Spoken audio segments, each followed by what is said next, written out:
Tens of thousands of football fans came to Highbury. Electrifying.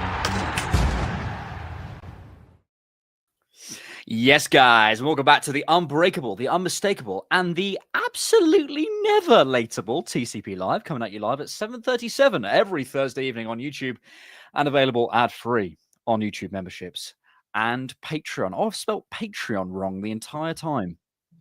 Really? That's good. It was called Patren. Hello, Rohan. Hello. How are you, sir? Very good. It's absolutely freezing. It is freezing. It's cold, isn't it? So what I did? No. You always get this wrong. It's what it was. No, this is right. No, it's not. It's not. Is it right. not? That's right. I think what happened is we used to be like that, and then we got it wrong once, and then anyway. Carry on. Sorry. I think so. So the person to my left, should be is superior. So you're on the left, so you're superior. I don't believe that. I don't believe in hierarchies, Rohan. We're all the same. We're all one consciousness. Absolutely. Well, I'll tell you. So it's absolutely freezing. So I went on a cheeky run after work. But yes, Still did it. Yeah. But I made a rookie error, right? So I don't have an Apple Watch, so I can't really track my time and just wear like normal gloves. So I was like, okay, I need to get some gloves with the holes. So I got that and I was running, and my fingers were like, I thought they were going to come off. So in the end, I was running with my hands in my pockets. Ouch. How's your time? That must have been affected. I went for a chilled one. I wasn't competitive, but it was under 24. Chilled one, literally. Of course it was. How much are Nike paying you for the sponsorship? I'm looking extremely. How do you? There was a guy I went to uni with called Isaac who would hammer me if I ever wore Nike and Adidas or like any. Do you mind? Oh, well. I don't care. I'll wear. So what I wore today was literally this Nike Tech Fleece, then the cap, and then Adidas shorts, and then Nike trainers. Nice. Hello, team. Hello, Harvey, who was first in the house. Hello, Vincent. Hello, Lloyd. He says, best analytical Arsenal podcast. Thank you, Lloyd. We appreciate that. Waiting, says Sanj. Arsenal, talking about Arsenal is something that's able to be consistent in my life. And at a low point in my life, it's really important. So thank you for this. Sorry to hear about that. I hope you're okay. We hope we provide an hour and a half of fun, good Arsenal chat. Look after yourself. Oogie boogie. Doing good today. I'm doing good today. Actually, on that note, little sort of PSA. I tried for the first time this week something called EMDR therapy, which is it's not this, but it's something like eye movement desensitization something. I've spoken about this before on the podcast. I did 4 years of like talking therapy. And it was really good, and I really benefit from it. And the way I describe it is that like it sorted out like the maths of the problems. Like I had all these jumble of things, and I feel like I can articulate how I feel a lot better. But what I probably hadn't done, this is a thing I think, especially for men, which is why I'm saying it here, is really feel it. And the woman was brilliant. She described it like basically there's like almost like 3 things that people come to therapy with: awareness of the problem, acknowledgement of the problem, and action of the problem. And basically, if you have all 3, you don't need to be in therapy. But basically, you might have, you might feel a thing, you feel really depressed or angry, whatever it is, and you're acting on it, but you don't know why. Or maybe you know that you feel, you feel angry, but you never really want to feel it. You sort of avoid it, and you distract yourself, and you act and do loads of other things. You're missing that one. Anyway, she just described it brilliantly. But I will say, if anyone's never heard of it before, it was unbelievable. I had a massive release, like huge cry, 10 minutes, like bawling my eyes out from just like tapping.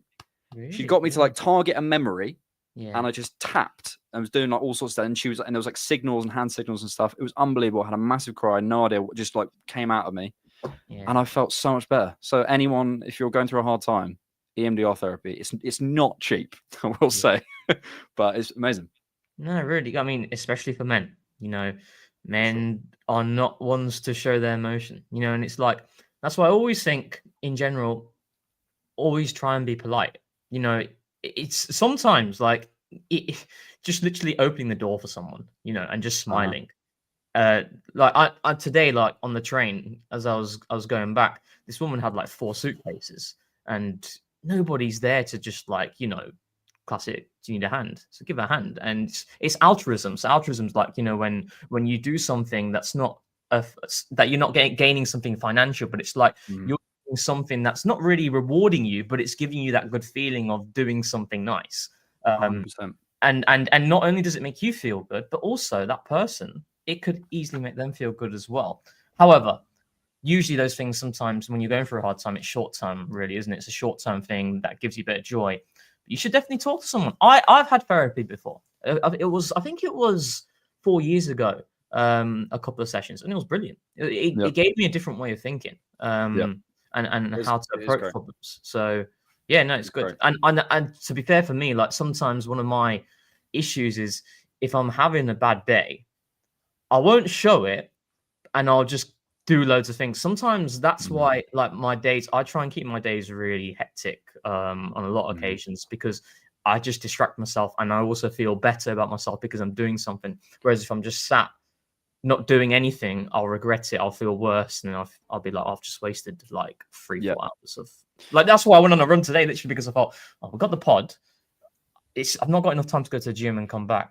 So I don't want to just sit at home, do nothing. In that model, the lady, like it's very similar to me. Like you have a feeling, but you don't want to sit in it, so you just act and you just distract it. And especially for men, probably football is a massive part of it. It's just like, I'll just distract myself with football, whatever. And it just helps you to actually feel the thing. So it's good. Oogie Boogie, whoever needs to hear this, I love you, chat. Very good, very good. Thank you, Oogie. Thank you for super chat. What a wholesome start to the show. We are going to talk football. We are going to talk football. Hello, Hand of Arsenal in the chat. The GOAT. We're going to talk, Gabrielle.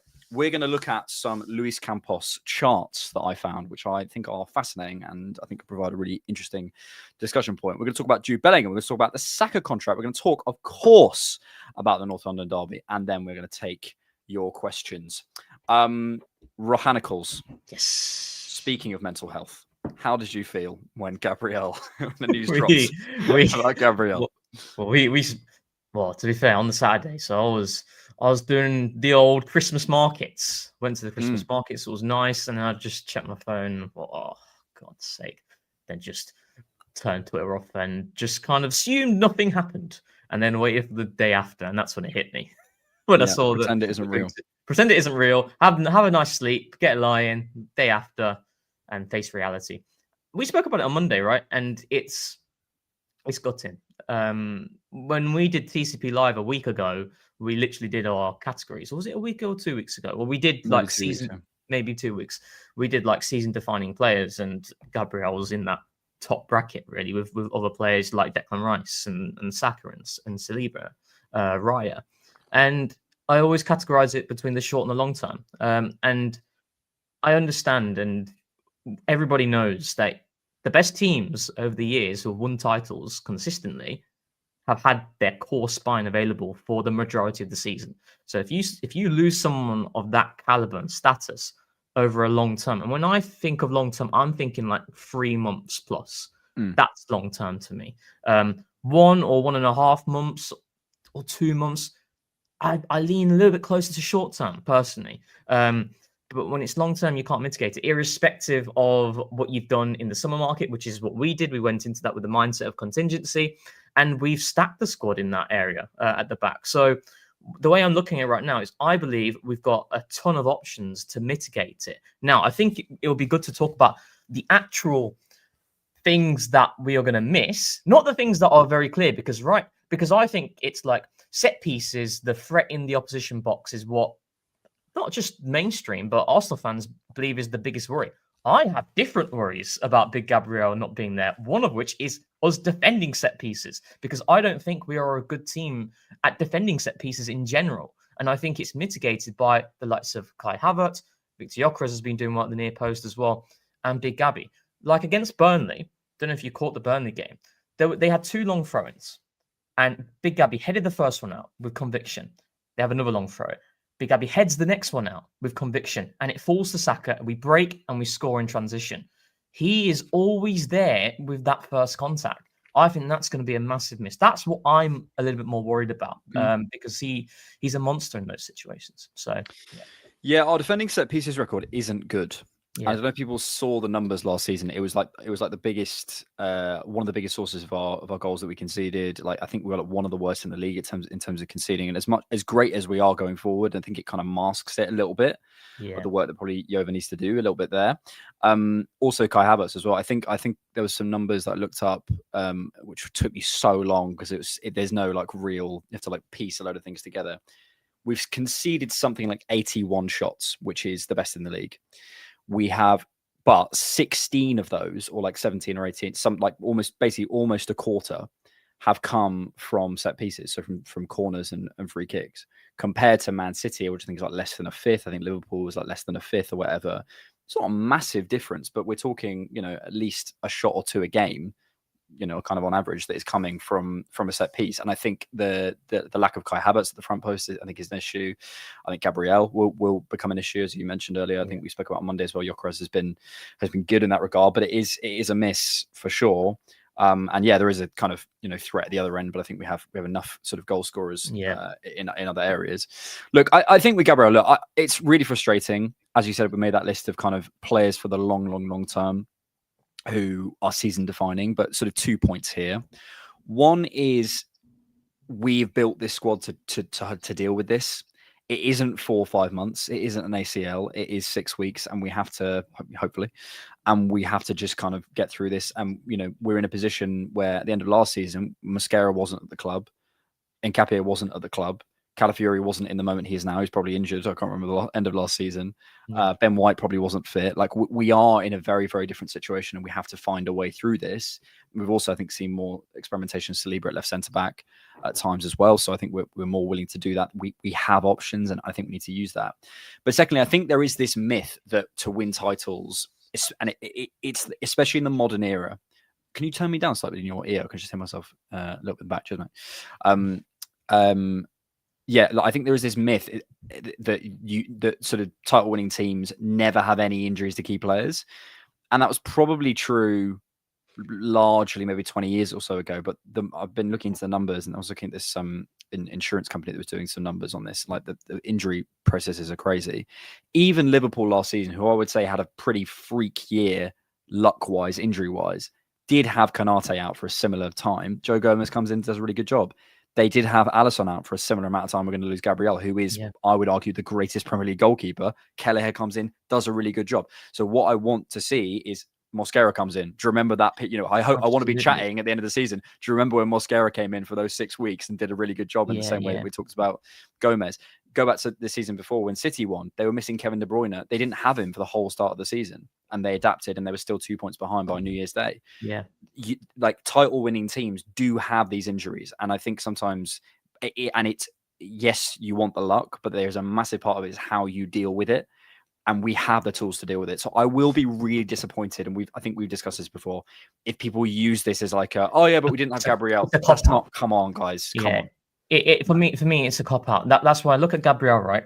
And I agree with the fact that over the course of the entire season, and even in those campaigns, Kevin De Bruyne was there for a large stretch of the season, and obviously the likes of Alisson and Konate, but they missed periods of the season, and they mitigated it.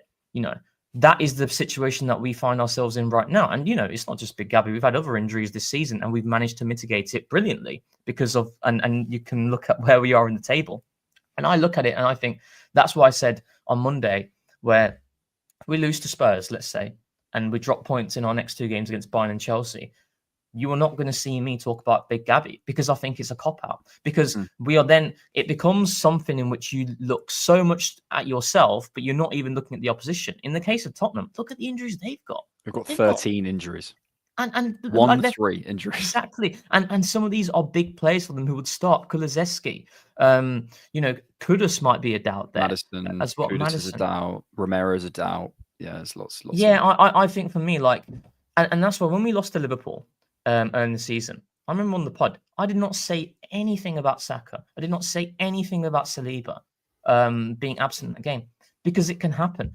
It's an isolated game. And unfortunately, it came in a game against our title rivals. But I look at the long term. I look at if I lose X for pretty much the entire season, 3-4 months, then yeah, that's gonna hit you.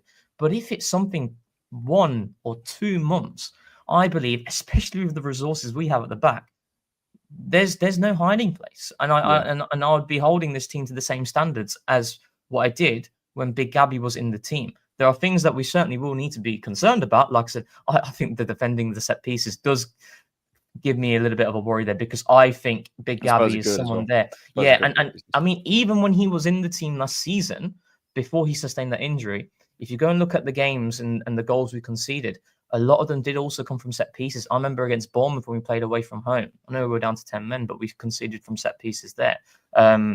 Against Liverpool, Van Dijk at home, set piece. So there's a lot of examples in which we did concede set pieces with Big Gabby, but it was mitigated to some extent. So now it's going to be an interesting battle against two teams of Chelsea and Spurs, who are good at set pieces. Not so sure about Bayern, but those two teams are very good at them. Just to add a little bit of meat to this, when you win a title, you have to do it bone. Ruben Diaz had periods out during that 22-23 season when City won the treble. John Stones had long periods out. Calvin Phillips had periods out. Kyle Walker had periods out. Like Nathan Ake had periods out. That. Yes, of course. For example, if I go here, Bernardo Silva looks like he played the whole season. Erling Haaland only had 2 injuries. That you need key players, and if we were sat here with in a different conversation with Saliba out for 4 months and Saka out for 5 months, and that we get into it. But unfortunately, I think we're still in the bracket of kind of asking a different question. And I said this on a different knock video that went out on the main channel today. If you want to go check it out, that I feel like the better question to ask now is not can you avoid key injuries? It's who deals better with them, who adapts better to them. So let's talk about that, and maybe let's sort of do that a little bit before we come on to something else. What would be your way of dealing with Gabriel? No, Gabriel. I still do not know. I've been thinking about this all week, You're Mikel's assistant, mate, so hurry up. Well, actually, should we break it down with like certain partnerships? I think that would be good, because I don't know if you're set in stone on one way. I'm personally not set in stone. If you bring up the tactics board. Yeah, go on. Oh, we'll have a look. We'll have a look. Yeah, because I'm a bit unsure on what to do. Well, let's get Big Tim's in there at right back. Big Jurian, who I had to defend on the lowdown. Apparently, he's not. He's worse than. Were Daniel you cooking Munoz. as per Alex on the show? You were. He's worse than Daniel Munoz, apparently. So yeah, sorry, no Gabriel. Well, I think these next 3 positions, there's debate for. But there could be an argument for. But we'll talk about it. So I think right now, maybe let's put Mascara in to begin with, right? Okay, I think this is what he's going to do. Well, initially, earlier in the week, I was like, I think, it's either going to be Hincapié or Mascara, and I feel he'll go for Hincapié. But then I completely just forgot about the fact that Mascara has been first change, at centre-back when we've had an absentee. But what I think's interesting here is which way do you do it? Do you go Saliba left centre-back, or do you go Mascara left centre-back? I put Mascara. I meant Hincapié. I'm an idiot. I think he'll do this. Oh, you think he'll go Hincapié? Yeah, I misunderstood myself. I think he'll go Hincapié at left centre back, and I think he'll keep because was it you who I was talking to about the James B question about changing one thing? It was on Monday. Yeah, and I do think he'll change one thing rather than changing 2 or 3 things at the heart of the defence. Unless he's planning on doing like a Saliba plays left centre back for this stretch, I don't know. I think he'll consider this as the partnership and the back 4 that you play. My reason being is I think it's closest to what he wants. And the first thing Mikel does when he arrives at Arsenal is sign a big left-footed left centre back. In Pablo Mari. He wants those angles and build up, because otherwise you lock off. If you do have Saliba here, and I think Saliba is more 2-footed than most right centre backs, but you lock off these angles out here. You can press teams, and teams can press you in a different way. They can be more narrow and force you into those wide areas with less high quality passes and stuff. You need those angles. And I think so that's what I feel. And I think also in terms of Hincapié as a sort of profile match, he's got that bite in the tackle. I think he's got the quality and the pace over the shoulder. From what I've seen, I'd still need to watch more and see more of him in an Arsenal shirt in terms of defending the box. But I don't think anyone's close to Gabriel in that sense. But I don't think he's necessarily the strongest box defender in the way like a Mosquera is, like as a last ditch defender. But in terms of sniffing stuff, stepping out, reading, the job that Gabriel does in terms of stepping into the midfield and sort of picking smothering. up, smothering stuff. I think he can do that, and I think he adds something interesting with Calafiori, where you could see a little bit of not necessarily rotation for Calafiori as a centre back, but a bit of sort of positional rotation. So that's why I think he'll do it, because I think it makes a lot of sense as a sort of profile match with Gabriel. But I will say this does interest me, the Mosquera thing. And what number is Mosquera? 3, isn't he? This does interest me because I think as a pairing, so he has shown ability or desire to use Saliba as a left centre back, and if he feels the angle pass isn't as much of a problem, that feels to me like a more sure bet for some reason. I don't quite know why. I think because we've seen Mosquera in an Arsenal shirt more consistently in the centre of defence. He's come in, he's stepped into those big games already, so that could be more of a sort of a stress pick than anything than the right pick. But I those are the two options basically I see. I think so. With this option, I personally would rather Saliba be right centre back normally than Mosquera. Reason being is because Mosquera has played left centre back pretty much his entire career. But then there's also the argument of Saliba on international duty for France. He plays left centre back. And also, when you said about Mikel having that desire to play Saliba at left centre back at times, he has done that. Yeah, he did it against, early in the, let's say it again, 23-24 season. No, that's not the season. Yeah, well, I say that as well. But so you got that season, early 23-24, against Forest, against Palace as well. Saliba was playing. I swear he did it this year. I swear he did it this year. I don't think so. So when Mosquera's came on for Big Gabby, so there'd been the Port Vale game. It was Saliba and Mosquera, and then against Olympiacos, Big Gabby came off. I think around about the 75th minute. Both times have been Mosquera at left centre back. Okay, interesting. So I do think that's what you do, and personally, that's what I would do as well, because again, it's more continuity. We're keeping basically 3 positions set, and you're only changing that one role. And I think for me, like Mosquera has the ability to defend the channel out wide on the left hand side. He's supreme at it. He was doing it consistently for Valencia, from what I watched of the games. And I think also just with Saliba, I'd want the best player out of the two to be in the best role for himself. There is the argument in which, because Saliba has, shown an ability to play on that left-hand side, you'd want to accommodate Mosquera, but I don't feel that way because Mosquera has a lot of experience in that position anyway. So I think that's what he'll do. I think he'll go against the angles which you mentioned about Hincapié, which I think makes a lot of sense, and he has been valuing that a lot since he's came here with the Pablo Mari signing from the off. But I think that's what he'll do, because Mosquera has been the first change to come in, and he's already got experience in high octane moments as well. So I think that's what he'll do. What I would love to see, I'd love to see Calafiori at left centre back. Yeah, I think it'll be really interesting. I suspect, because we know he's going to be out for sort of a significant period, we're going to try and establish someone as that parent, because we know the chemistry is so important. So maybe you're right. Maybe it is Mosquera. I think the Hincapié thing. Mikel Arteta has signed a defender for £50 million, and So how much was it? How much it was? Was it 50? Yeah, it was 50 million. What was in the buy options 50 million. So like I find it hard to believe that. Yeah. I don't know. I don't know what he's going to do, but I suspect it's going to be settled. Whatever he does do, I think he'll stick with it, at least for a couple of games. Yeah, Mikel is not someone who will chop and change at centre back. He just won't do it. So what you see on Sunday is what it will be for the Bayern Munich game and also for the Chelsea game, because he values continuity. And this is the thing with Big Gabby and Saliba, right?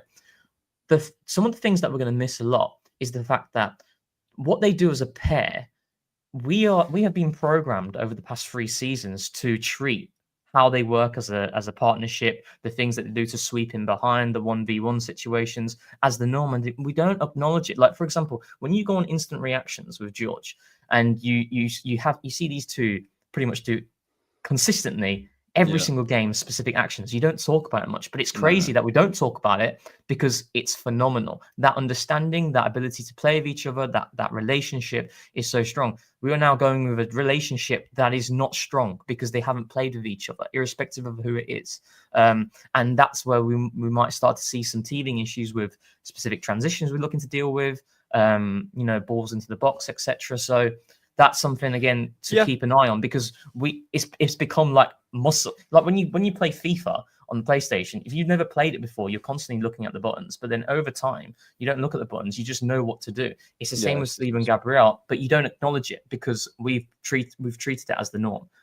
So that's the flip of that is that you also might discover something new. For example, Mosquera, like, I wonder whether we get those sort of long diags off the right foot out to Bukayo Saka. There might be a few of those that probably Gabriel doesn't quite do. It's more those sort of balls over the top.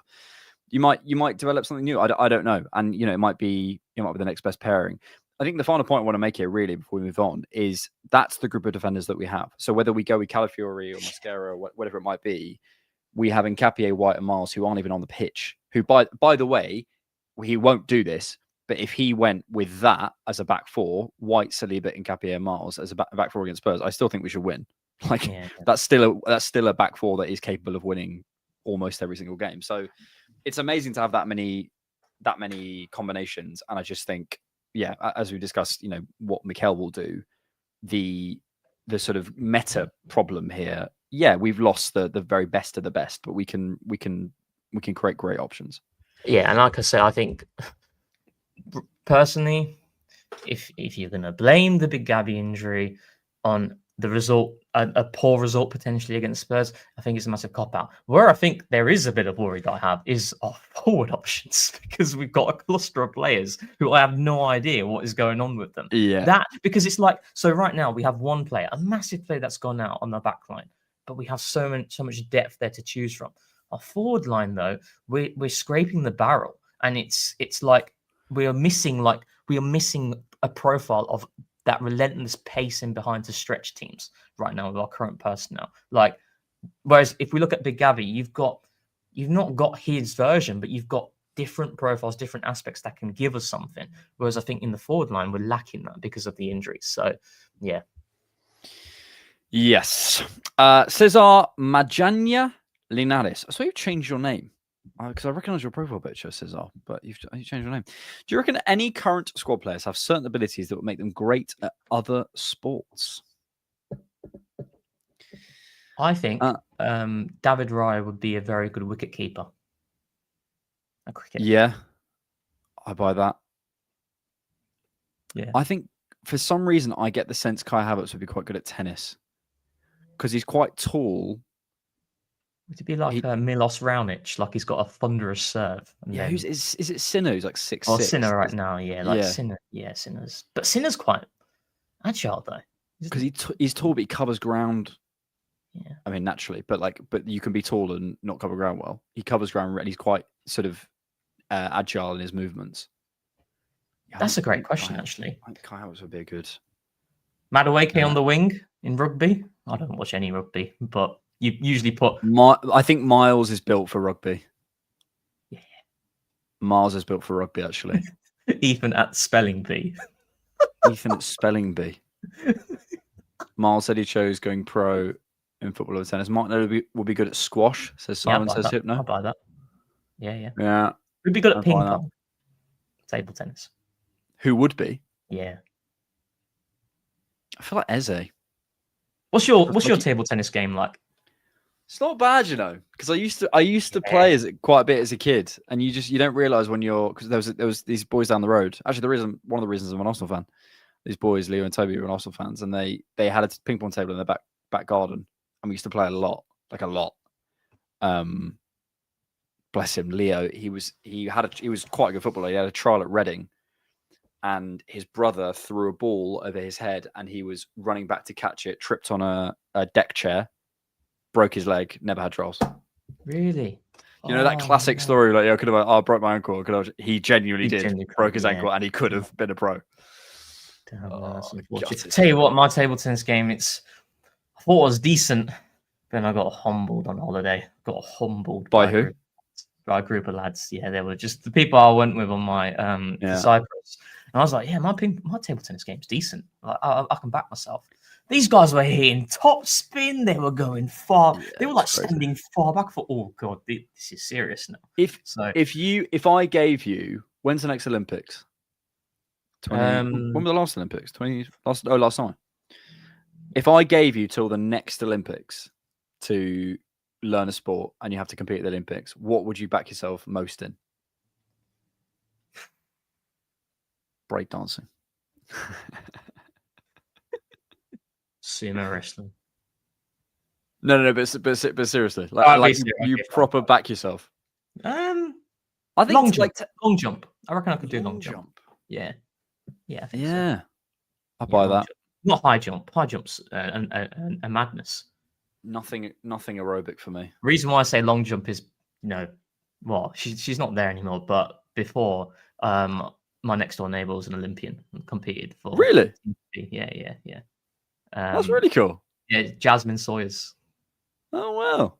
Yeah. So cool. she went to the Olympics twice. I think she finished in the final like 6th or 7th. So she's an absolute monster, by the way. Absolute beast. Like built like a. Yeah, she's fantastic. I bet she was actually. Yeah. Reese Effect says I ran 10.13 seconds when I was 21 for 100-meter sprints. That's very quick. Really? That's very quick. Are you sure, Reese? I will say. Yeah. I think I'm quite quick because my dad was quite quick. But I can't like long distance. It's mental, mate. I used to do like cross country at school, and I would just be like, "What's the point? What are we doing here?" See, that's why I get in that space where I'm like, "What am I doing here? What do you classify as short distance then? Like, what becomes long distance? I would back myself to beat most people 50 meters to 100 meters, but beyond 200 meters, you'd probably beat me. Yeah. So you got like the long stride then, I'm guessing. I've got the I'll quick burst, but then I fade. Do you know what I mean? Should we have a race when we see it? We should. Yeah, just like a short race. Yeah. At the Emirates. Outside the Emirates. But you got short legs, so you know. Yeah, that'll help you then, won't it? Yeah, that's true. But my point is, if we race around the Emirates, say we did like 2 laps of the Emirates, you would smoke me. But if we did like 50 meters, I think that's why I'd rather try and do the 50 to 100 meters. Okay, let's have a race. We do need to actually play football and put it on the calendar at some point. That'd be hilarious. Right, we turn to thumbnail check, my people, my beautiful TCP livers. TOPSPUR? No, I shouldn't do the accent. Don't do the accent. That's not good. TOPSPUR, what's that? David Bentley and Tony Adams. Do you remember the David Bentley goal? No. The 4-4? Do you remember the 4-4? No. Back in, I might have been 2008, but I remember it vividly. David Bentley scored from the halfway line against Almunia. Very vaguely. Yeah, and then we were 4-2 up on the 88th minute, I think it was. Right. And Spurs scored 2 late goals. It was after one day Ramos got sacked. It was Harry Redknapp who came in. And yeah, it was Darren Bent and Aaron Lennon got the 2 goals. 4-4 was absolute carnage game. I remember I was watching Cars actually, and then I switched over. Remember that day very vividly. Cars the movie. Yeah. Here's what I'll say about this thumbnail. I actually think it's quite a cool. I like the background, but I think the concept is slightly lost on me. Maybe because I didn't see the game. But do you know what I will say? I tried to make a thumbnail because basically I text forwarded today because my editor wasn't replying and I needed a thumbnail. And I wanted to do a face swap of Arteta on Jon Snow. I didn't end up doing it in the end. But I tried to learn how to do those face swaps he does. And mate, it is so hard. It's so hard. So full respect of what. So He gets a lot of love in the comments about his thumbnails. Well, they're sick. They are sick. He is cooking at the minute. Oh, he said apologies for the thumbnail. Back's been awful, and this was done in a panic. Oh, hopefully he gets better, Forder. I hope your back feels better, mate. Yeah. I'm going to give that a 7. It's all right. I'm going to give it an 8. Okay. I tell you what, the I don't know, was that the I don't know if that was the kit that Bentley was wearing in that game, because that kit. Do you remember the 5-2s that the 5-2s? It was back-to-back 5-2s that we beat Tottenham in. Yes, I do remember those. Yeah, I'm pretty sure like the first one when RVP scored that curler, that was the kit, but I don't know. The one North London W I always remember is the one where, do you remember it was like Rosicki after like 2 minutes, just it was that White Hot Lane, and then then we were getting absolutely battered for the whole game. We were horrible for the rest of it. Now, right, okay, so if we're talking about Wenger ball was beautiful, that was not Wenger ball. That game was atrocious. We scored after 1 minute, and then we just went, that's it. That's the thing, and like I know people are going to go, but our Big Six record on a Mikel is unbelievable. I saw a stat earlier. I think it was on the overlap breakdown. Let me try and find it. Our Big Six record recently is just unbelievable. Let me try and find it. But yeah, it is really, really good. Yeah, it's fantastic. I mean, that's why the Liverpool game came as a shock, really, didn't it? Because we were on such a long stretch. I think the before that Liverpool game, it was the flipping Rob Holding game, which we lost to so-called Big Six. That's what it was. Let it go. Just never. Just let it go. I was going through old pictures today, and I found actually probably the last time we actually saw each other in person. That at the end of that season, it was the Wolves game. That Wolves game, and I filmed because Rob Holding was on one of the banners outside the stadium. Yeah, I just thought he's sort of got a hold over me. Here we are. So this is. Let me try and not get struck, but this is the record. Can you see that? Yeah. Yeah. So this is the Premier League. It says click to exit full screen. Oh, yeah. There? Yeah. Sorted. Arsenal, Premier League since 22-23 at home. Played 16, won 12, drawn 3, lost 1. Crazy. Goals for 40, goals against 18. Best points, best goal difference. Equal least goals against with Liverpool. Most goals for, equal least losses. Least draws, most wins. It's crazy, isn't it? It's absolutely nuts. Unbelievable. There was another one as well. This one. Hang on. Or is it not? Oh, it's just the other one, but just zoomed in. I was getting confused. Yeah, that is an unbelievable record. And I don't we should never take that for granted going into these games feeling like we're probably going to win this. Or I feel really confident. What are the 3 draws? Can you remember? 3 draws at home in that time. Yeah. Hang on, let me go back to it. Give me goal scorers as well, please. Oh no, hang on, that wasn't. Yeah, is that home? No, sorry, right, sorry. So hang on, that there was another one, but it was just the whole one and the home record. Let me just do the home record. Yeah. So the home record, the Spurs 2-2. Yeah, do you remember who scored? Son, Madison, Saka. I remember it really vividly because so the first goal. I came home from a wedding. No spoilers, chat. No spoilers. There's no spoilers. Jesus? No, it was. Do you remember Jesus skied one into India? That was it. He skied one into India. Absolutely skied one. Yeah. It was an Udogie own goal. I think it was. Off Saka because Saka shot and it went in off Udogie. Yeah.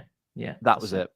I don't. Or maybe it was a Saka. Jorginho gave it away in the midfield. I remember that. Yeah, that was awful because we literally just scored the penalty. Yeah. And did you go? So you were coming back from a wedding? Is that what you said? I was coming back from a wedding and I missed the first 20 minutes, but I remember it very vividly. Yeah. I was literally celebrating and they were showing the replay. They come off the replay and it's like, oh god, what's that? Hey, Jorginho's giving it away. It's a 2v1. So that was one of them. Oh, you're testing me here, mate. Since 22-23. It was a Romero own goal. My bad. Yeah, Romero goal. Well, the loss was City at home in 22-23. Yeah. Because I was there. Same. That was an awful day. You're not at home. We beat United 23-24. 24. I'm going to go. I don't know. Can you give me a clue? So last season, think of that goal George loves with one of his favourite players at right back. Smith Rowe. From right back, one of his favourite players who he loves played a beautiful ball in behind for. The Liverpool draw 2-2. Yeah, and then the other one is this season. Oh, City. Of course. I was thinking too far back. Yeah. Okay. I remembered the City one, but I forgot about the Liverpool one. Yeah. That's not bad though. 12 wins.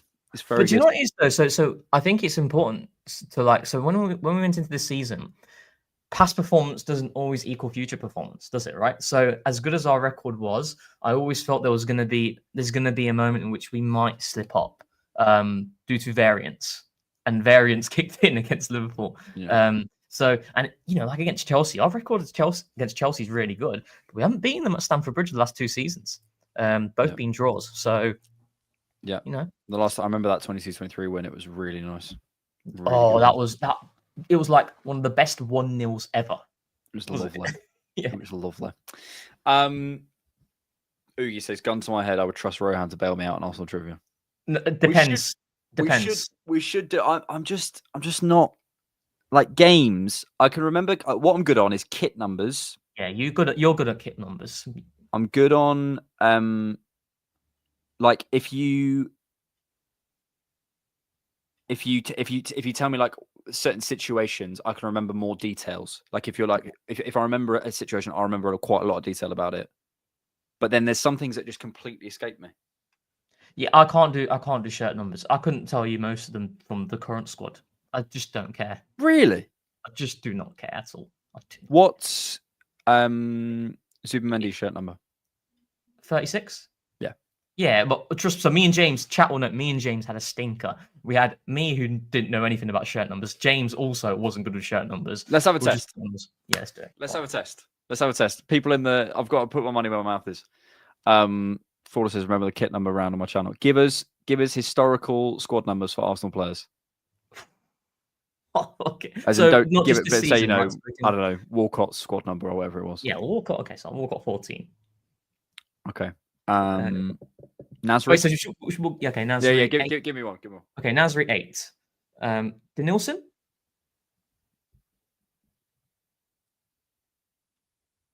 Denilson. Chat, give us some as well. I was given it the big one. I've no idea. 15, I think. I think you're right. Yeah. Cedric. Oh, what was Cedric? 17. Okay. Monreal was 17 as well, wasn't he? Monreal was 18, I believe. Was it? I think he might have moved. Oh, what was Andre Santos? Santos was 11. Yeah, Monreal was 18. Really? How the heck can you remember Santos and not Denilson? I know, but it's because it was such an odd one. First Saka show was I'd say it was Saka. Saka was 87, then 77, then 7. Oh, I forgot about 87, 77. Yeah. When he first came in, he was 87. Vito Manoni, it was 33, wasn't he? How do you remember that? Oh, it might be wrong though. Chat, do correct me if I'm wrong. Cazorla was 19, wasn't he? Cazorla was 19. Yeah. Okay, not too bad, but I'll tell you what, there's some like probably obvious ones. But Fabregas was 4, wasn't he? 4. Yeah. Van Persie was 10? No, 11. 10. Was he both? Say again. Van Persie was 11, then 10. Ibue, I think I'm right in saying, was 27. I thought he was 2, wasn't he? Or was that Sanya? No. Yes. Eddie Nketiah was, I can't remember the one before, but it was 30. Then he went 14. Yeah, 13. 13 rings bell. Chat, what is Vito Manone? Wilshere before 10 was 19. And I don't know. 53, if I've got that right. I think it might be actually. That rings a If bell. I've got that right. I think that's right. Wilshere squad number history. Hang on, because he went 19. I think he was No. Oh, was it not? I swear he did wear a 53 at some Who point. the heck was 53 then? I'm sure. Was it like Gideon Zalal then? Was 53? Yeah, possibly. Or like Thomas Eisfeld? This is peak TCP live. What was Ignacy Miguel? I've got no clue, mate. Same, no idea. What about Frimpong? All right, here's what we're gonna do.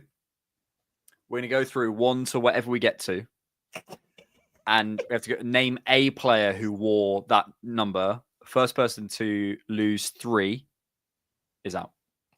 Or could we not work as a team? No. It's me v you. Can we do 5 first? Because I'm gonna lose. No, 3, because otherwise it'll take all night. Okay, fine.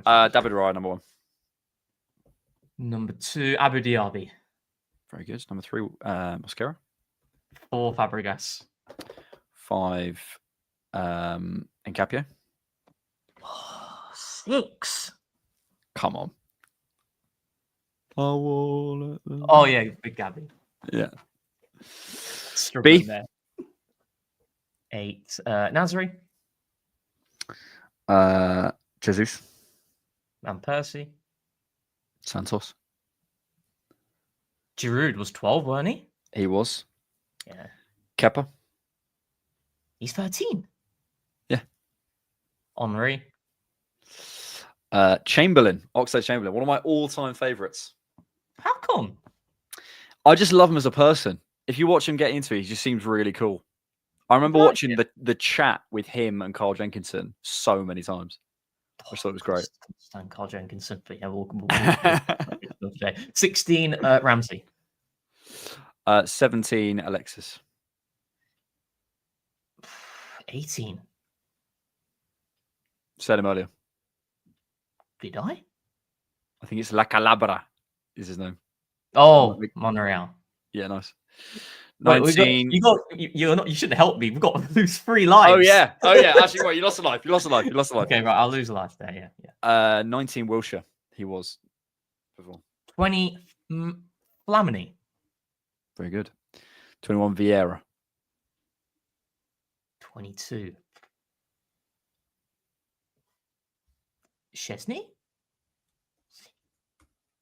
Chesney. Was he? 22. Hang on, let me check that. Definitely not. I don't think he was. Oh, God. I don't think he was. I think you got 1 life. Oh, I should have said Waneri, of course. Would you have said Waneri? For what? 22. Who would you have said? 22. I mean, you could have picked Waneri, but who would you have said? probably Waneri. Yeah. I'm just going with the current players. 23, Marino. 24. Leb? Don't think so. Kleb squad number history. This is just peak. He was 13. How far could you go? We might be here all day. Actually, you're doing pretty well. Where are we at? 25. Well, 24. 25 El Neni. What? 24 Reece Nelson. 25 Yeah. El Neni. 26. Come back to you. 27 Abue. 28. Chat. Who is in? Who's still in? 20, If you're playing along, are you still 29 in? Shamak. 30 Nketiah. 31. There was a This is goalie. impressive. This is 31. Is so obscure, isn't it? Who the heck's 31? 32 Smith Rowe, I think. 33 Calafiori. 34 Xhaka. 35 someone. 36 Zubimendi. 37. On any 35. I'm gonna give you a list. Ramsdale 31. Ramsdale was 31. That's good. Kolasinac 31. Who the heck was 35? 35 Zinchenko. Ah, yeah. 36 Zubi, 37. But who's 37? There's not a 37. We've not had a 37 in our history. Can't have. I think we have. Anyway, we'll move on. I want to talk about this, Rohan. Yes. From the sublime to the ridiculous. Luis Campos. And this is actually Luis Campos because I looked it up. Actually, if you go on his profile, So it's him replying to someone who's making stuff up, and this is him with the profile. So this is definitely Luis Campos, which I think is really cool. And he posted, "J'aime le foot." I love football. He posted this, which is essentially what he says: the 4 cognitive indicator recommendations without tests, just with your eye. There's another one as well. So the first one is perception of time. How long does it take to notice the stimulus, detect the opponent pressure early, spot the passing lane before others, adjust body shape before the ball arrives? B, he looks at your decision speed. How quickly does stimulus become a decision? Reads it early and decides the best route or path for the action. Stays calm, doesn't freeze. How many touches needed to decide? I presume this has been translated into English. C, decision quality. Not about being fast, but about being smart. Choose the best option 7 in 10 times. Avoid risk when there's no benefit. Accelerate at the right moment. Understand when pausa is good. And D, adversity capacity. Smart players cut the impact of the mistake right away. When a mistake happens, is it fixed fast? How the next 5 actions? Body language. This is a thing that I've heard Mikel talking about before as well. About watching. I think, did he say it about Ramsdale maybe? Oh, really? What, recently? I remember as in when he was scouting him. I remember him saying about someone will tell me in the comments. There was a player. He said, "I watched all the mistakes." I think it was Ramsdale because it was when obviously he was getting absolutely peppered for Sheffield United or whatever when they were going down, and he was like, "I want to look at how you respond to adversity," and that's what I'm looking at. I thought it was really interesting. What I think so. Like in the current team, like who do you think like epitomizes like that last category, adversity capacity? For me, oh, go on. I'd go just to give you a hand. I would go with Big Gabby. Big Gabriel has been someone who would always respond to adversity. So we go through the seasons, said it many times against Fulham back in that specific season. I will not say the actual year, but against when Mitrovic picked his pocket and then, it's a poor mistake. What does he do? He reacts and he scores the winner in that game.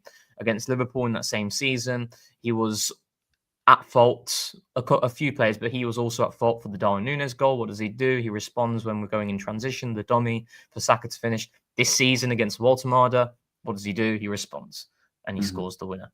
I think it's really important that because I think sometimes, and I hate this, when a player makes a mistake in a game and you're giving him a rating, but he performs really well after that mistake.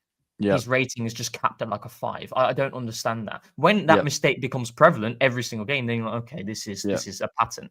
But if somebody's made an isolated mistake, but they've responded brilliantly, we should give credit to the response because mistakes are part and parcel of the game. And I'm happy that he's got that category there because I think that's huge. Like naturally, you can lose it in the moment really after making a mistake, especially away from home. A lot easier at home, I'd say. But yeah. I think it's really good. I also love the accelerates at the right moment. They were talking, I think, on Declan Rice and John Stones did a interview with Gabriel Clark. They're talking about Thomas Tuchel. And they were talking about and I'm definitely guilty of this, is sort of like going like almost wanting to Arsenal or any team to be on the gas pedal the whole time. But actually the players, especially the top level, are being taught about reading the game and understanding when to push. Sometimes it is just about keeping the ball for a little bit or, managing a certain situation or managing a game for 5-10 minutes. And you might be saying, oh, we're not probing or we're not creating enough chances in this situation. Maybe we're not trying to, because it might actually be that we're trying to settle the game down for something, or we're looking for a specific thing, whether it's, someone, we keep passing the ball over to the left-hand side, waiting for their fullback to jump. And the moment he does jump, then you're going to make the run inside, but he hasn't done it. So yeah, I think that's an interesting thing that people come to. The touch efficiency. I know, like we talk about this all the time, but I think that how many touches needed to make a decision it's so the very best, and it's why I look at the Isaks of the world, and that's why they're the very best strikers. It's like what separates out an Isak from a Igor Thiago, or what separates out, or Jean-Philippe Mateta, or whatever it might be. What makes these guys, be you're very, very good, you're Premier League level to the absolute elite. For me, one of the main things is just how quickly you can get your actions off and the efficiency. It's like you've watched a game before. That ball's coming in. You have almost like coached automations. Ball comes to your back foot. You take a step with your left and you shoot with your right in one swift action. It's why I rate Adam Wharton so highly. Some players, it's like they're thinking on the ball, But with other players, it's like they've thought before the ball arrives, they know exactly what they're about to do, and they've just got this efficient movement. So yeah, The beauty of this as well is you can apply these categories to any era of football. The nuance to it might be different. So playing football back in the early noughties to now, but you can still use these categories. Like, for example, right now, I mean, like, you know, what you're talking about there, the automatisms. Automatisms? I said that right? Yeah.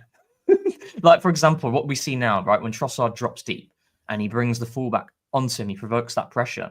He plays these first-time balls over the top without even looking. You know, it's a swift movement, and that's something that's come from repetition on the training ground. It's about optimizing it on the training ground, so then you can do that in game. And that's why, like, players, for example, like an Eze or even a Gyökeres early doors, they are having a lot more time to think about situations because they've not been in that environment. So yeah, it's really interesting. I really like the one about, you know, detect opponent pressure early. That's when you're talking about players, like in the context of the modern game, when you're playing out against a high press and you receive the ball back to goal. Do you know where that pressure is coming from? Is it coming on your inside? Is it coming on your outside? And can you respond immediately without having to panic when you're receiving the ball? Wharton's really good at that. Zubimendi's really good at that. Yeah. Something Declan Rice back to goal, he's not the best at, like in build-up, but then that's like mitigated by someone like a Zubimendi. So yeah, no, it's really good. And he had more, didn't he? He had other things. Yeah, I've got a few more because I think they're really interesting, and they're just like putting words to things that I think are worth sort of talking about.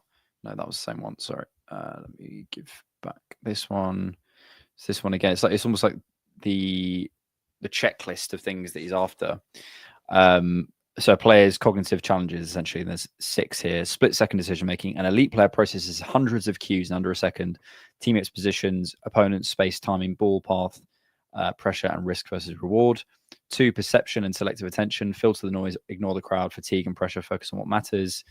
And scanning. 3, working memory and pattern recognition. Identify tactical, e.g. opponents in low blocks, and trigger automatic responses. Goalkeepers memorize penalty taker tendencies, e.g. studying video to build a mental database. 4, emotional control. Penalty pressure. Players who manage their thinking, focus on the process, not the outcome, convert more. After errors, emotionally skilled players stay engaged instead of shutting down. 5, cognitive training, applied science, brain endurance training, builds mental stamina. Stroboscopic glasses, flashing lenses that make the brain fill visual gaps. Dual task training, dribble while solving mental math. 6, difference between levels. A regular player anticipates what they'll see. An elite player creates what others will see. I love that phrase. Also, I think some of this is like, I imagine it's hard to actually identify and see at times. But the one in particular that I think is important is the perception and selective attention. It must be so hard. And probably, again, translating from, let's say, a stadium of 2,000 people to a stadium of 60,000 people. For some people, they might have the skills, but they just might not be able to actually filter out what's going on around them. Yeah. You might be a absolutely brilliant player, but if you can't filter that out, it doesn't matter. You know what I mean? Yeah. I think that's another thing of sort of, we don't really talk about it when a player is translating from, I don't know, Robin Ruffs, for example. Incredible. The fact that he's come from basically one season in the Eredivisie, comes into the biggest league in the world and has managed that transition so well. Like, that is incredible. But some players might be maybe not as skilled as him, but they might be a brilliant player who just can't do number 2. And that must be a killer. Yeah, 100%. Daniel, I think Alex says it on his page anyway. So if you go and see his Twitter page, it's all search Luis Campos foot. Yeah. The final one I wanted to show, because I thought it was good as well, was this one. It's about types of intelligence. I think this is such an important thing, because I think when we talk about intelligence, I mean, this is just a more general thing. We talk about intelligence. Most people, when they say intelligent, maybe not consciously, but probably subconsciously, they mean book smart. They mean someone who is good at remembering things and regurgitating information. Yeah. And usually not that first one, logical and mathematical. So someone who is intelligent in the sense of, like, you give them a problem and they will work out the most logical way of going through that. And what I often find is people who are super logical struggle with the other types of intelligence. They can't recognize it, and they can't always use them, and because it's almost seen as the type of intelligence. But I love that he's laid out other types of intelligence in football, and this isn't necessarily, by the way, just for the pitch. I don't think, because obviously you remember, as a sporting director or technical director, whatever he is, he's hiring staff as well. So you've got logical and mathematical intelligence, linguistic intelligence, spatial and visual spatial intelligence, bodily intelligence, rhythm and melody. Maybe you don't need that as much in a football club, although rhythm to some degree is important. Interpersonal, intrapersonal, environmental awareness, adaptability, and emotional.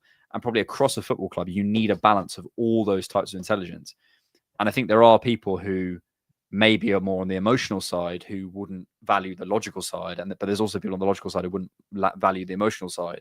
And having someone lay it out and go, we need all these types of intelligence, just shows you why he is at the level where he's at, because he understands there's many, many different types. It's not just like we need to fill the room with the most logical people. No, because there's many different ways of viewing things. Yeah, that's really interesting. Like, for example, interpersonal. I mean, you're talking about like relationships on the pitch there, right? Immediately, you look at someone like, that triangle on our right hand side of Odegaard, White, and Saka. You can look at Big Gabriel and Saliba. Environmental awareness, which goes back to your point about playing in front of 2,000 fans versus playing in front of 60,000 fans. I always say, like, tactics are secondary to the environment. If you can't contain the environment, then forget about the tactics, because you're not going to be able to think clearly. You're not going to be able to implement the things that you know how to do. You know how to respond to certain triggers and certain pressures that the opposition is doing.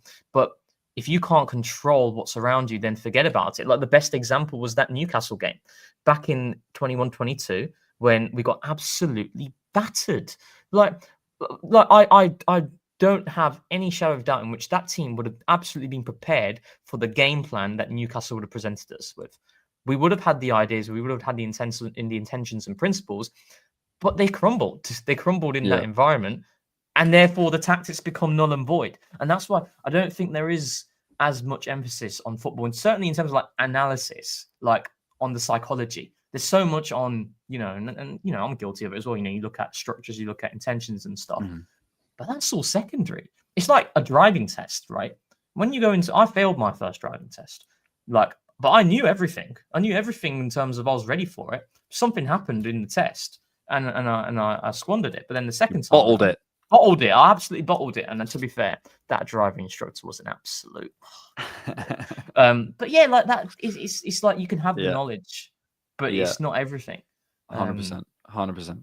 And yeah, I think that can get forgotten, and it's all put down to competence a lot of the time. Like, if you watch a YouTube video where it's just in our world, let's say, like, someone's on a podcast and they've been absolutely ripped, I often think, okay, maybe it's their competence, but were they in the right environment? Like, what did they actually feel ready to speak? Like, were they invited to speak properly, or like what had happened before, or were they saying that thing for an emotional reaction because they think it's the right thing to do to get invited back on the thing? There's so many other things that aren't just competence, isn't it?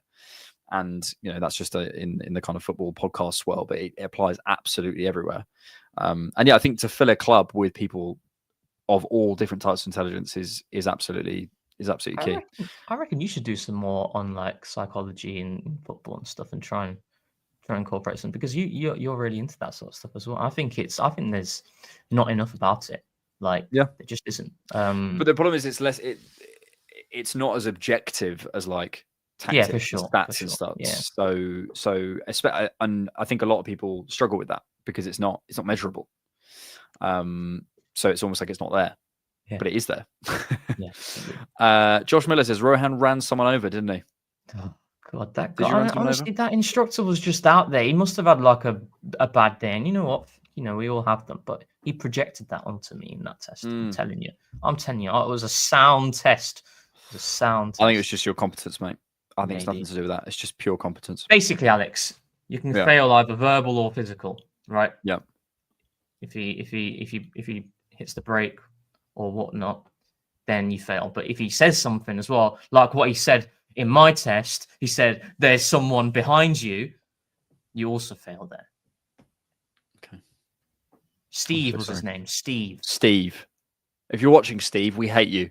Okay. But Michelle, in the second driving test, we love you. Thank you. We love you, so Michelle. Much. She was fantastic. Nice? Was she nice? Damn, I'm getting distracted, man. Just give me my drive. I don't want to pay another whatever it was. just give me my driving license. I wanted to come to the Jude thing. I want to talk about the Saka contract. I want to talk more about the North London derby. But probably the best way of doing that is getting your questions. and just piling those in as we still await. Can I get one question in actually, because it was from the Discord, and it's a question that's happened a fair few times, and I've kind of just not got onto it. So we'll get onto it this time from Reg. Go on. For you, Alexander, have you noticed any difference in Zubimendi's game from when he played in Spain to now? Interested to see if you've seen any evolution, and also the effect on Mr. Basmati.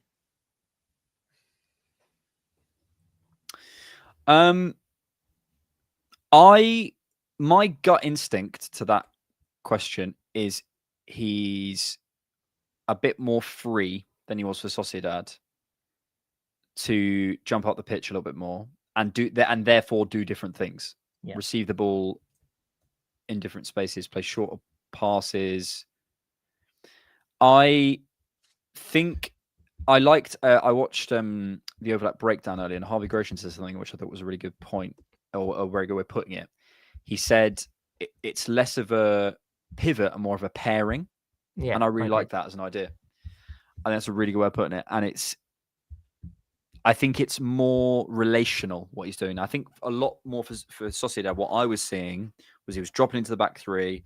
He was keeping it going. He was the person who, when they recycled the ball, he would receive that ball centrally, and he'd be the person to play it across at the right tempo, at the right time, with the right weight, etc., because he could do that so well.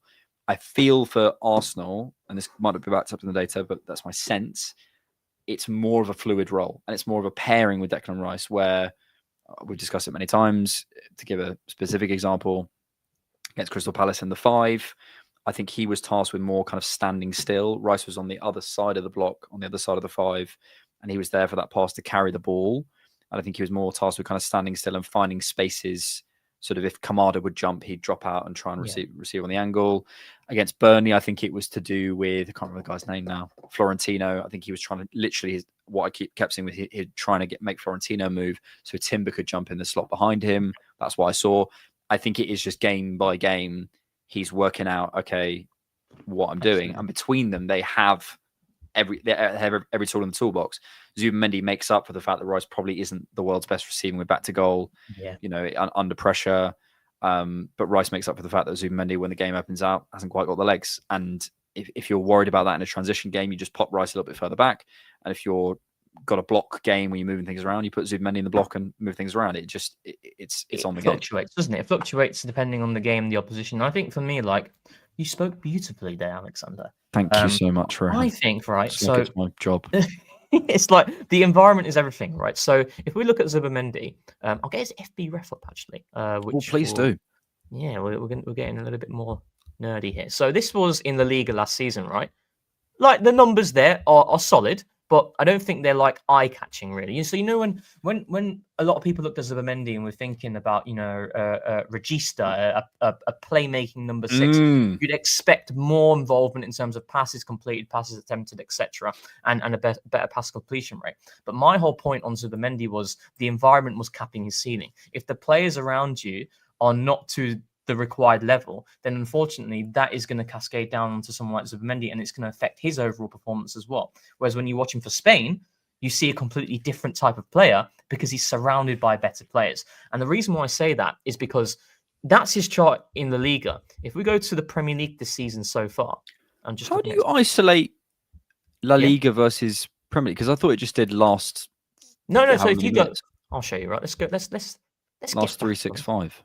So I've also, can I tell you how nerdy I've been? I've bought an FB Ref Chrome extension where it does a chart for you. It's £3 a month. Fair play. It's getting that content better, then you're always upgrading. Yeah, I mean. But basically, all you need to do is you go to View Complete Scouting Report, and then it gives you the seasons. So right now we could do this now then. So right now, like initially, it just gives the last 365 days, which I think is a little bit. It's difficult to make judgments on just Arsenal and on just La Liga. So if we go to his 25-26 Premier League chart, and we caveat with the small sample size, look at his numbers, because he's surrounded by better players. So he's gonna rank better in terms of passes completed, passes attempted, and all these things. And also in terms of touches, he was ranked in the 67th percentile, I believe, for touches in the league last season. Have a look at him now. You know So what I mean? Roham, But this is what I mean by like I'm doing it's this the on it's the on the anchoring fly. effect, right? It's the anchoring effect, right, in full flow. And if you've read Thinking Fast and Slow by Daniel Kahneman, you'll know about this. And the anchoring effect is like we all do it. We go on FRF charts, we look at data in isolation, and you look at Zubimendi, you look from last season, you think, oh, he's not all that really. But you don't consider all other pieces of information that are there. And that's anchoring you to a bias. Whereas now, if you look at how he plays, how he performs, and you did that research, you'd understand that this is a really strong player in possession and has got a lot to give. And his numbers this season are fantastic. And do you know the ripple effect on Declan Rice? Declan Rice is taking 20 more touches. He's completing 20 more passes this season in comparison to the previous campaign as well. Leaving Nora. I think I also saw something about him receiving deeper as well. I've just quickly created off my chart thing, which I think you'd love. This, which is Zubimendi ranked in La Liga last season. It's like a midfield template. I'll show you it in a second. It's a really good add-on. In La Liga last season, so on the left-hand side versus the Premier League this season, obviously a smaller sample size this side, on just a standard a template, and you can change the templates. So we could have a look at it in a second. So as you can see, this season there's more shot creating actions, there's more non-penalty XG and expected assisted goals, there's more goals. there we are. He is attempting more passes, he's completing more passes, and he is progressing about the same, which makes sense to me of his role. He's doing less defensive work, which to me, in terms of the possession that Arsenal have compared to what Real Sociedad has, that makes sense. He's winning a similar amount of percentage of aerials won, so that's good. He's having more touches for Arsenal than he did for Sociedad, I think, which again I think is related to where they are. But I think the big difference is up here in terms of how much more involvement he has, which was my gut sense. And I'm always glad when the data backs me up. But see, you've not been influenced by the anchoring effect because you've used the eye test from what you've seen, and you've explained it through your little tactico sesh there. And then my you've little got the numbers. tactico sesh. How dare you? It's very big. Rohan will be a genius if he wasn't 5'3", says Dead Zeppelin. And Foden Die, thank you for becoming a YouTube member. Congratulations on your son's success. He's a very good football player. Thank you so much for being a member. Yeah. Oh, what I was going to say? I was going to say something, actually. I cut you off. But look at this. So this is... I didn't even know you could do that. That's amazing. It's that game change. That TDK video is going to be even saucier if they even couldn't have got any more saucier as well. They could not have got more saucy, surely not. But basically, it does an automatic chart. What's it called? It's called. This isn't an ad thing. This is just. I love it. FB charts. It's £3 a month, and it creates an automatic chart for you. But the best part is, Rohan. Firstly, you can compare. So let's say. You could do like Moises Caicedo last 365 days versus Martin Zubimendi. Conversations. But what you can also do is you can go in and create your own template. So you can go select template and you just create your own template. So we can look up Zubimendi, any stat you want. Oh, that's lovely. Put it on a little template. That's lovely. Should we do Declan Rice and Caicedo just for a bit of bants? I did this. I did this on the lowdown. Do you want to watch the little clip of the lowdown? Will you be all right with copyright? Or I think we should be, because I know the guy who edited it. So if he strikes me for this, I'll be raging. We'll have a look. We'll have a look. So go on, actually, no, because then we're gonna get to that. I don't want to answer people's questions. You can go watch it. You can go watch it.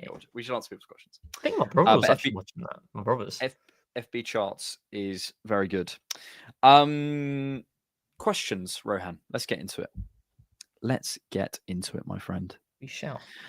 On the Jude Bellingham thing, all I wanted to say really was credit Righty for what he said. I think he's bang on. Absolutely bang on. You don't need a white man to repeat what he said. Just go watch what he said. He's right. But what I will say is it slightly annoys me that we can just say the guy, it's Craig Hope from the Daily Mail. Like, I don't understand. We do this thing where it's like we don't want to...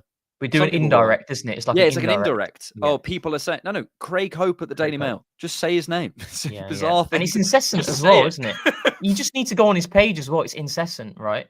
And he's like tripled down. It's like, bro. Yeah, it's tripled down. It's really bad. The only thing I got to say on this, I spoke about this before on a TCP live as well, is Ian Wright was absolutely bang on, right? And like I see this firsthand all the time in terms of, so my family, we have a corner shop, right? So we have a corner shop. So I see all the papers. I've been seeing it for a decade, more than a decade, and I'm always interested to look at the back page and see the reaction during adversity, right? And it's genuinely factual.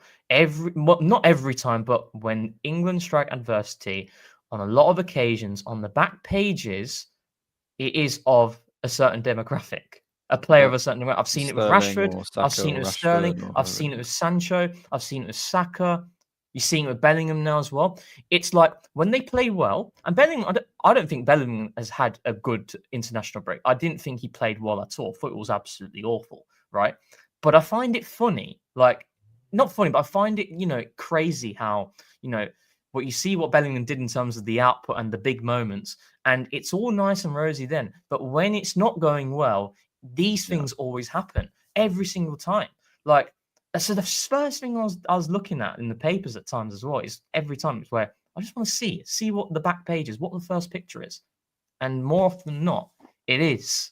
That does happen. Mhm. And I'm not like, when we say like Daily Mail or like Daily Star, not all of those journalists are, but unfortunately, there is something that is there, and like, yeah, and Wrighty said it a lot better than I did. But no, but I think you're right, and it's the thing is, there is an interesting conversation about Jude Bellingham about, like, on the field, is he taking too much responsibility? I was watching those games and I was thinking, you're coming deep for a lot of touches, but the moment you step off the pitch, I don't care. Like, do what you want. Like, if you're angry about, like, as long as no one's being rude, like, fair enough. But like, we also, I think what Ian Wright said it is he's a superstar, and people aren't ready for that. And when you're a superstar, you don't want to be sad. How many times has Vinny Jr. done it, and Salah done it, and like everyone who is of that caliber does that. Yeah, the Kante comparison was fantastic, actually. Yeah, it was brilliant. And like, at the end of the day, we should also absolutely be, looking at performances. And I think if you had like a piece about Jude Bellingham's performances over the past 2 games for England, or the last game, and there was critique there, that's absolutely fair. Like, that's totally fair, because he hasn't played well in recent England games, but it goes too far, and that's what's frustrating. Give us a question, please, Rohan, from wherever you want to go. Never Losing says, utter woke nonsense. I love you guys. We love you too, Never Losing. We love you too. Do. So, let's go back to... Actually, no, we kind of answered the Big Gabby question. Oogie Boogie says, word of the day, by the way. I don't have one, actually. Do you have one? You're a disgrace. Oh, I'm actually a disgrace. I said ultra crepidarian in my latest video, by the way. Did you? What about the comments? Did anyone... Yeah, but no, but I don't care about that. But was there any comments like clock on? A few, yeah. They were like, that's all I needed. That's all I needed. Let's go to Cole. How much do you worry about the lack of firepower in our attack, especially given that our entire attack is more or less injured? And what would you do to fix that? Actually, I forget about the fix that, but like, would you be more concerned like me in terms of the front line as opposed to Big Gabriel over the next few games? Because I do. Like, and another question linked to that: who are you most excited about to come back from the injured players? So what's the situation? Let's try and... So Odegaard might be back for... So Saka's fine. Jesus is in training, but I doubt is going to be in the squad anytime soon. Maybe though. You never know. The admin's being constant with it. Maybe he knows something. Who has? The Arsenal admin, like, as every time I check on Arsenal's Twitter account, this Gabby really? Pictures. And he's been in training for a little while, so I think we might see him in December. But I doubt he'll be in the squad for North London Derby unless we're really short. Yeah. Eze's fine. Martinelli, I haven't heard on. Apparently, he was pictured in training. A lot of this is going to be clear tomorrow, really, with his presser, isn't he? But even then, he could be quite discreet, Mikel. Yeah. Because the press will be tomorrow. I think probably like 1 o'clock or something. Yeah, so we'll find out. I think there's a picture. Hang on, let me do the. There is a picture going around of Martinelli in training. Let me try and find the actual That'll be picture. really good. We need some pace. Yeah, that would be useful. But I guess we'll hit. Here we go. Yeah, we've got a gallery. I'm just going to try and verify because I want to say that and not actually verify the picture because the picture's going around, but it could be an old one. So we definitely got Eze. There was also the same picture. Yeah, the Jesus thing is interesting. I mean, he is in full training, so maybe. Yeah. I think he's ready. He might not stop. I reckon he might be the bench. No, he's definitely not going to start 100%. Yeah. But why? Yeah, why? If he's in full training and he has been for a while, why can't he be? Yeah. So that picture isn't in the gallery, so I don't want to say it. So I don't know on Martinelli and Gyökeres, but I think Jesus might be there. Apparently, Madueke was close for Sunderland though. Madueke was close for Sunderland. The thing is, and Mikel does do this. He will not have you in the pictures. He won't. He'll probably say it's touch and go for almost all of them. Here's what I think is going to happen. I think, and Hand of Arsenal has said that Odegaard is like racing fit, basically. I think it will be Madueke starting. Really? On the left. I'd love to see that. On the right. Is that what you'd love to see, or do you think that's what Mikel's going to do? Well, he did it a number of times. He did against Leeds, he did against United. We haven't seen him. I think Madueke is fine, and I think he starts. Or maybe you start with Trossard, I don't know. But I wouldn't be surprised to see him from the off, let's put it that way. I think Jesus is on the bench. I think Odegaard's on the bench. I think Jesus is on the bench. I think Gyökeres is out. Yeah, I think so as well. I think Marino's starting. And I think Marino's starting, yeah. And then we're waiting on Havertz and Martinelli. I think Martinelli's out as well. I think Madueke, if he makes it, he'll be on the bench. I think he'll go the same front three. Marino, Trossard, Saka. Yeah. Yeah, I'd buy that. I just wonder whether because he does this, and he's done this. I remember he did it with a City game once. He just keeps everyone guessing until the last minute. What would you do if everyone was fit? If everyone was fit? Yeah. Good Lord. Let's just assume that they're all 100% ready. I think you can get a Pedro Porro. Yeah, 100%. I think you can get it, mate. And so I would go something like I might go Eze, Havertz, Saka in that game. Oh, then you'd have Odegaard starting. Yeah, with Odegaard, right. If everyone's fit. I would go with that as well. I also think in this game, if Thomas Frank does a mid-block, I think this could be a really good game for Odegaard. I think what he's going to do is exactly what he did at the Etihad. They'll press high. They'll go man-to-man. But then they'll defend low. I think that's defend deep. Yeah. Well, if you think of a situation, right, where they press high, we go long, we win the second ball, and then win the middle third, they'll then sit low to counter the situation. But then they'll try and get back to press high. But I don't think it'll be like a team that is going to look to try and squeeze the center predominantly. It's going to be a team that's going to be going from high to low. What they did against City. I think if they do mid-block, there was something we saw against West Ham, and I don't know if we'll see it. If Eze and Odegaard were fit, I don't think he'd play Eze midfield, but I wonder if he was out wide. Let me just try and sum this up quickly. So Eze, let's say, imagine that's their block, like their lines, basically. Mm-hmm. Yeah. 3 lines like that. I think he'd play Eze wide. But what he did against West Ham, I was rewatching it recently, and I think it's really smart. In these types of games, you basically you run your progression through Odegaard dropping out of the block around here, and you create those situations down here that we know about, obviously. And Eze's basically the finisher. There was like 2 or 3 situations against West Ham where basically Odegaard is inside whatever. Let me just build more of the blocks so people can see what I'm talking about. Yeah, he steps outside the block. There was the move for the it's when Eze skied it, wasn't it? Yeah, exactly. So that thing, sorry about the numbers and whatever, just ignore those for a second. They'd probably be a little bit higher. But basically that. So you'd have Odegaard in here, and Eze would be almost like the finisher. Saka gets around the back of Udogie or whoever's going to play, Spence or whatever, and then Eze is almost the finisher. Yeah. I can see that happening if Odegaard is fit to sort of counter the mid block, because they did that against West Ham. How come you're rewatching the West Ham game? Research, my friend. But if they sit deep, if they're more here, depends who we have available. But I might be able to help you with this potential research you do. Is it about Eze in the top of the box and shots? So if you look at so James B as well, when we were doing a rewatch, he was talking about top of the box and he was just thinking of the shots that Eze's had consistently in that space. And I can reel them off for you. Like against Newcastle, he had 3 of them. If you want to rewatch again, rewatch that Newcastle game. Just flick through it. Against Sunderland, he has that shot on the top of the box with his left foot. Against West Ham, there are a couple. Against Crystal Palace from the set piece, his goal. And statistically, Eze is having, I think, just under 4 shots per game, which puts him in like the 98th percentile. So we're manufacturing these situations to get him into that space.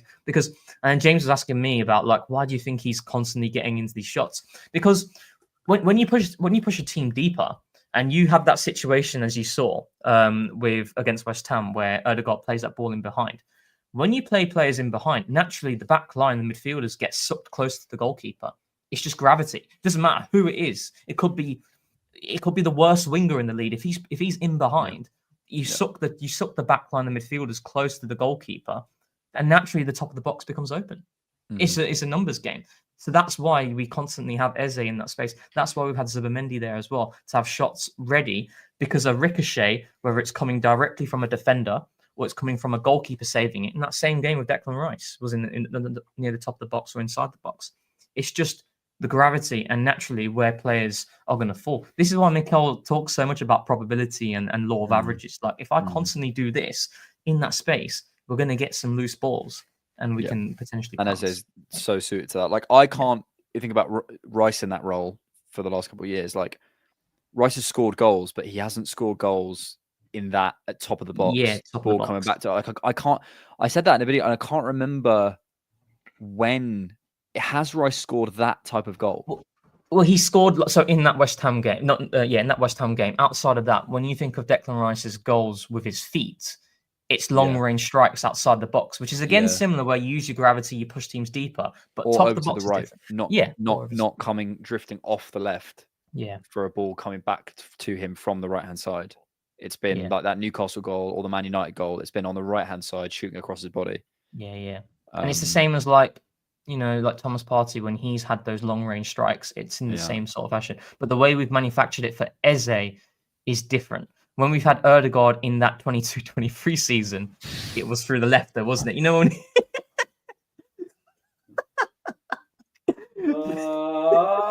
but it was building through the left and then you cut it back and Odegaard's there at the top of the box. One day, Rohan, one podcast, what we should do is we should ban you from ever mentioning that. Fine, we'll do that season, and just just watch your analysis just crumble because you.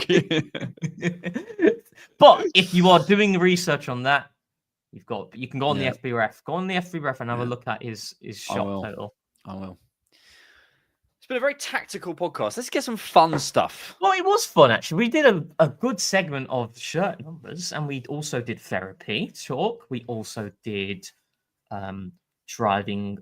Test nightmare. We did. What you fancy your driving instructor? We haven't talked about Thailand, so I'm thinking.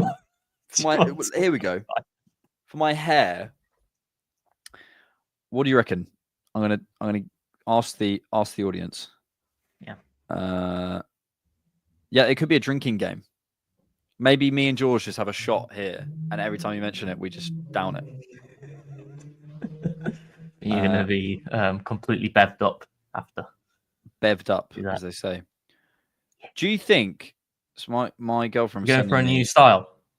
Well, more of like a proper mullet, because I've got this like sort of V thing at the back of the minute. Right, ignore the guy because it's cringe, but more like that. I've seen pictures of that style on Twitter. recently. I think I'd.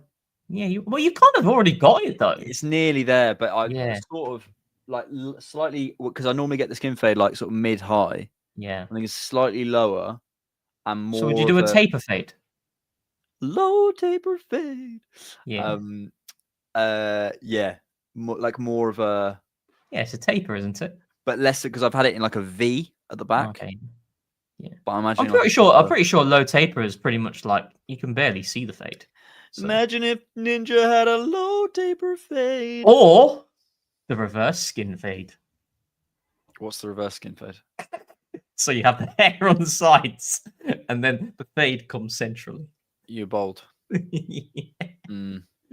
See right now. I see it at work, and you see someone they're holding on for dear life. Thomas Tuchel, I just think, mate, just get rid of it. Just get rid of it. Or you're so rich, I'm sure you could afford the world's best transplant. I will say, how did Rooney mess it up that many times? I don't. If you're that rich, do you know? I can't stand the guy on a footballing level, but his hair transplant was sick. Rob Holdings. It was very good. Gabrielle's, I think it might be one of the best. Was good as well. Yeah, Gabrielle's was good. But I feel like Rob Holdings is like more impressive because there's more hair. Yeah. You know what I mean? Yeah, he was cooked. Like he really was cooked. Yeah, and I mean he's got progressively worse after that. To be fair, but yeah. What, his hair? No, is his abilities. Oh, I wasn't talking about his abilities, but okay. Yeah, but I think that might be one of the best. I think Conte had his hair done as well. Conte was good. Yeah. Oh, some people can't take the transplant biologically. Okay, interesting. Oh, really? Actually, that makes sense. Really, that does make sense. Yeah. At what point do you just let it go about Rob Holding? It kind of really annoyed me though. Like his final act. No, we know it annoyed you, but we not just that. We have to move on now. Yeah, we absolutely do need to move on. But what really annoyed me, I think it's Tim's, one of the presenters. Timsy, yeah. When he did that interview with Timsy about, I shouldn't say Timsy, I don't know him. No, that's what he calls himself, Timsy. Oh, does he? Yeah. Right. Yeah. When he did that interview and he spoke about the Anfield game, when we drew 2-2, we got levered. And one of the first things he talks about is Granit Xhaka, about that, and about indirectly about how the crowd awakened. Mate, you were just awful in that game. You gave the ball to Salah in the first half where it was through on goal. You gave the penalty away as well by being a clumsy. So, no, I can't believe. Can we get a crowd fund for Forder's transplant? I don't think you need a transplant, Forder. Your hair looks good. You got good hair. You got good hair. Forder's got good hair, mate. Yeah, you got good. You're fine. I feel like we always end up talking about hair and Rob Holding on this show. Who's got the best hair at Arsenal? Best hair at Arsenal. It's easy to say Calafiori, but no, Declan Rice has got very good hair. Declan Rice has got a good head of hair. Yeah, and he was a skinhead back in the day, weren't he? Declan Rice was a skinhead. I like Eze's hair. I think if I had that type of hair, I'd have it in that style. Ben White's got a nice little quiff, doesn't he? Yeah. Did you see? Sorry, I saw this edit. Did you see Wayne Rooney said Gyökeres has been the third best player in the Premier League? Oh, I feel mean, but come on now. Can we all be honest about him now? We've been saying it from the day dot. Fine, he's good for the price we paid. Yeah. Have we reached the point where we can all be honest? He said third best player in the Premier League so far. Not just like third best striker, like third best player. No, third best player. Wazza, come on, man. I know I like Wayne Rooney's punditry actually. Well, some of the things I do see, he seems decent. That, however, goodness me, stinker. Right, team. We'll finish there. Top two, well, I think Semenyo and Mbermo, but he called him like Semenya. He called him Semenya, and then he also called him Gyökeres. So he didn't even acknowledge Haaland. No. He must be on a troll. Someone said to me the other day, "Can you believe that Haaland drinks raw milk?" And I was like, bro, if I had to pick one player in the Premier League who I think would drink raw milk, look at him. Yeah, he's just. You would pick Haaland, surely.